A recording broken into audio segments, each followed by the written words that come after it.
તો હવે વાત કરીએ પાણીના કકળાટની। સુરત જિલ્લાના ટ્રાયબલ તાલુકામાં નલ સે જલ યોજના પાછળ લાખો કરોડો રૂપિયા ખર્ચ કર્યા પછી પણ ગામડાના લોકોને પીવાના પાણી માટે વલખા મારવાનો વારો આવ્યો છે।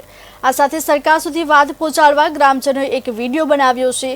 ત્યારે કેમ ભર ઉનાળે પાણીના કકળાટ ઊભો થયો છે, આવો જોઈએ આ અંગેનો અમારો વિશેષ અહેવાલ।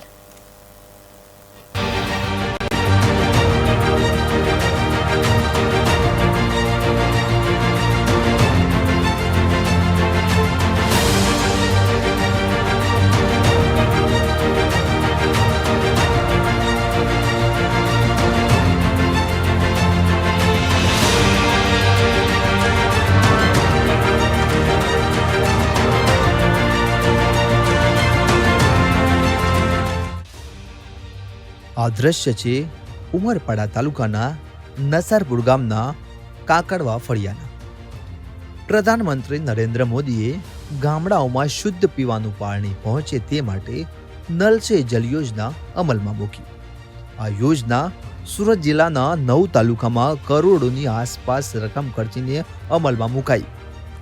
તમને થતું હશે કે આ નલ સે જલ યોજના પહેલા પાણી પુરવઠા વિભાગ દ્વારા કામ કરાયું, ત્યારબાદ વાસ્મો દ્વારા આ યોજના હેઠળ કામ પૂર્ણ કરાયા, પરંતુ લાખો કરોડો ખર્ચ્યા પછી પણ ગામડાઓમાં પીવાના પાણી પહોંચ્યા નથી।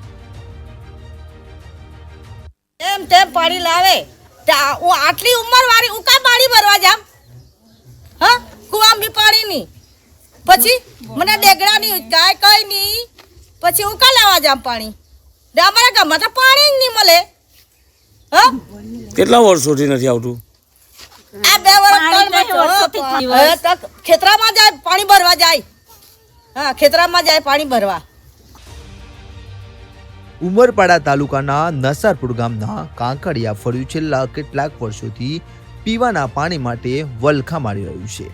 આ ફળિયાના લોકો ગામ નજીક આવેલા કૂવામાંથી પીવાનું પાણી ભરવા મજબૂર થયા છે।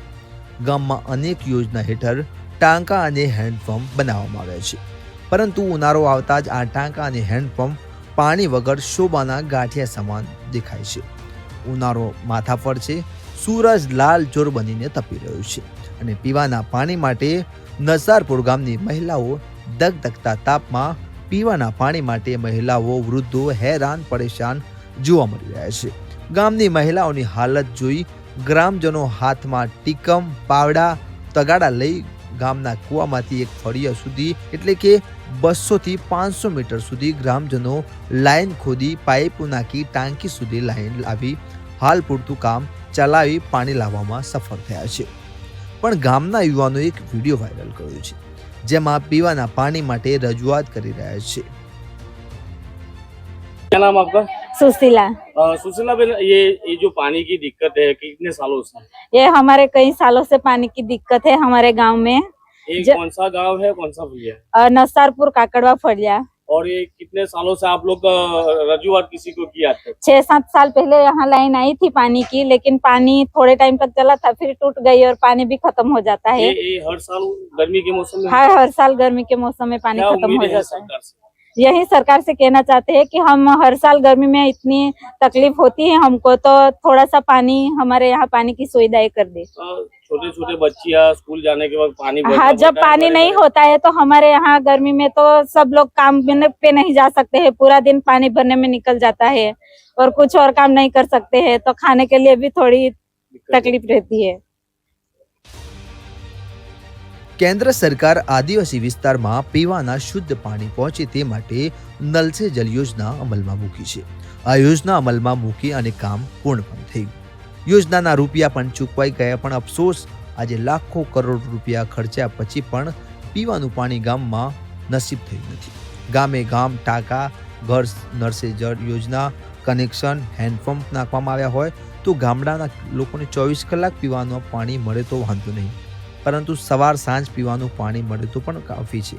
પણ વિકાસનો લોલીપોપ એવો છે કે ગામડાની ભોળી જનતાને આજે ભોગવવું પડી રહ્યું છે। આજે જનતા લાચાર છે। પીવાના પાણીની સમસ્યા સુરત જિલ્લાના મોટા ભાગના તાલુકામાં છેવાડે આવેલા ગામોમાં પણ જોવા મળે છે। તેમાં ટ્રાયબલ તાલુકામાં આજે પણ પીવાના પાણી માટે ગ્રામજનો સંઘર્ષ કરી રહ્યા છે. ગામના એક આગેવાને તો સ્થાનિક નેતા પર આક્ષેપ કરતા કહ્યું હતું કે અમારી ચિંતા ચૂંટણી આવે ત્યારે વધારે થાય. આ વખતે લોકસભાની ચૂંટણીમાં નેતા મત માંગવા આવશે તો અમે મત આપીશું, પણ અમારા ગામમાં થયેલો વિકાસ કેમ દેખાતો નથી? પીવાના પાણી માટે જે યોજના હેઠળ લાખો રૂપિયા ખર્ચ્યા છે, પણ પાણી ક્યાં છે? સવાલ તો અમે પૂછવાના. તમારા નામથી? મહેશભાઈ, ગામમાં પાણીનો પ્રશ્ન છે, શું છે? લગભગ 20-25 વર્ષથી આજના આ સમસ્યા છે પાણી માટે. નેતાઓ આવે છે, વચનો આપીને જતા રહે છે, શું છે? લગભગ નેતાઓ તો અહીંયા નજીક જ છે, ગણપત વસાવા મારી કેબિનેટ મંત્રી હતા. લગભગ 3 થી 4 વાર આવીને દર વખતે આવે અને પછી પાઇપલાઇનની મુહૂર્ત કરીને જતા રહે છે, પાણી આવે છે એવું કરીને, પણ આજ સુધી કોઈ દિવસ પાણી આવ્યું નથી ગામમાં. ગામમાં યોજના છે, નલ સે જલ યોજના છે, ઘરે ઘરે નળ મૂકવામાં આવ્યા છે, નળમાં પાણી આવ્યું છે કે કેમ? ખાલી કાગળો ઉપર જ આ યોજના છે, બાકી આજ સુધી આ ગામમાં કોઈ દિવસ પાણી આવ્યું જ નથી. નસરપુરમાં 50 લાખથી વધુ વાપરવામાં આવ્યા છે નલ સે જલ યોજનામાં. શું કોઈ યોજના એ જલ છે નલ છે એ યોજના કોઈને ખબર જ નથી.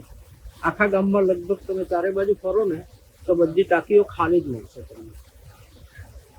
આ 20-25 વર્ષથી આ જ સમસ્યા છે.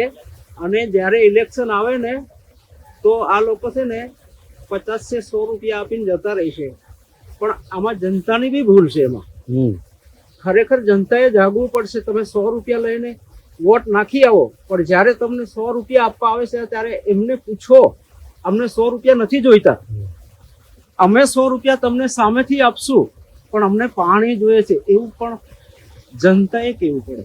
પણ આજ સુધી લગભગ જનતાએ એવો અવાજ નથી કર્યો. એટલે જનતાની બી આમાં મોટી ભૂલ છે. એટલે દર વખતે આ ઇલેક્શનમાં આ જ પરિસ્થિતિ થાય છે 20-25 વર્ષથી. અને આ અમારા ગણપત વસાવા વાડામાં રહે છે એમ કે તો ચાલે, આ બાજુમાં છે, 2.5 કિલોમીટર જ છે. અને જ્યારે ઇલેક્શન આવે ત્યારે એકવાર આવશે અને પાણીની લાઈન ચાલુ કરાવશે ખોદવાની, જેસીબી લાવશે, પાઇપ નાખશે, નળ બેહાડશે, પણ આજ સુધી એક નળમાં પાણી જ નથી આવ્યું. રાજ્યમાં દર વર્ષે ઉનાળામાં ગામડાઓમાં પીવાના પાણીનો કકળાટ જોવા મળે છે. આ કકળાટ સુરત જિલ્લાના ટ્રાયબલ તાલુકામાં પણ વધુ હોય છે. સરકાર કરોડોની યોજના લાવે છે, ખાતમુહૂર્ત પણ કરે છે. આ યોજના કાગળ પર પૂરી થઈ જાય છે.